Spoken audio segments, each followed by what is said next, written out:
வணக்கம் நண்பர்களே. கத்தாரில் வசிக்கும் வெளிநாட்டினர் சிலருக்கு நிரந்தர குடியுரிமை வழங்க அரசு ஆலோசனை மேற்கொண்டுள்ளதாக கத்தார் நாட்டின் அரசு செய்தி நிறுவனம் KUNA தெரிவித்துள்ளது. வெளிநாட்டினருக்கு நிரந்தர குடியுரிமை வழங்குவது வளைகுடா நாடுகளில் நடைமுறையில் இல்லை. இந்த முன்மொழிவுக்கு அமைச்சரவை அனுமதி அளித்துவிட்டாலும் சில நிபந்தனைகளும் முன்வைக்கப்பட்டுள்ளன.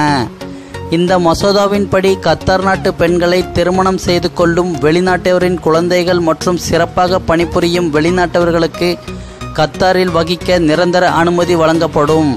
இந்த புதிய சட்ட மசோதாவின் கீழ் குடியுரிமை தகுதி பெற்றவர்களுக்கு உள்துறை அமைச்சகம் சட்ட அனுமதி வழங்கும். வளநாடுகளில் வெளிநாட்டு தொழிலாளர்களை அதிக எண்ணிக்கையில் வகிக்கின்றனர்.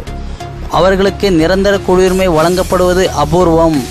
சுமார் 27 லட்சம் மக்கள் தொகை கொண்ட கத்தாரில் 3 லட்சம் பேர் மட்டுமே கத்தார் நாட்டு குடிமக்கள் உள்ளனர். வெளிநாட்டவர்களுக்கு நிரந்தர குடியுரிமை கொடுப்பதற்கு உள்நாட்டில் பல எதிர்ப்பும் தெரிவிக்கப்படுகிறது.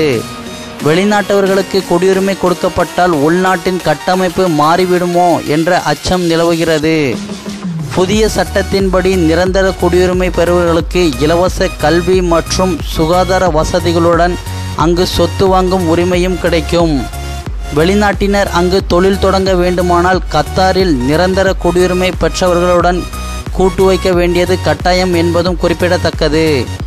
தனிமனித வருமானத்தில் உலகிலே பெரிய செல்வந்த நாடான கத்தாரில் 2022ஆம் ஆண்டு உலகக்கோப்பை கால்பந்து போட்டிகள் நடைபெற உள்ளன.